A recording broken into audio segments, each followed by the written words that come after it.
পারবো না। যে করতে গাঁজা পাইছে এই করতে আপনি আসছেন, আপনি কি লিখাইছেন এখানে? আমি বাড়া লেগে আছি ভাই। কিসের বাড়া লেগেছে? দানে টিপ দিচ্ছিলাম। শিপন কই এখন? শিপন কই গেছে তো কইতে পারবেন আমি তুমি দিয়েছি। আপনি গাঁজা ব্যবসা করেন?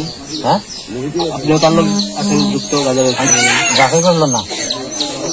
আপনার বাড়ি কোন জায়গাতে? বনেপাড়া। নাম কি? কদুর। যাচাই করলাম। যার বাড়িতে আছে তার নাম কি? শিপন নিয়ে।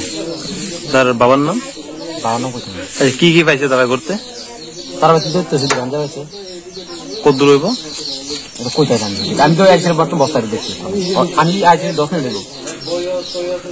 সিক্রেট ইনফরমেশন ছিল যে চরিখোলা পুরানবাড়ি এলাকাতে শিপন মিয়ার বাড়ির কাছে অবৈধভাবে কন্ট্রাব্যান্ড গুডস মজুদ আছে।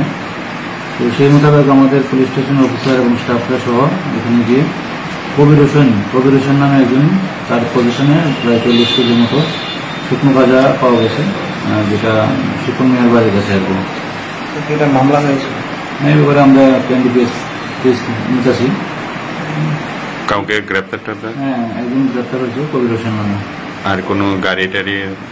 একটা গাড়িও আমরা ডিটেইন করছি, ইনভেস্টিগেশন চলছে।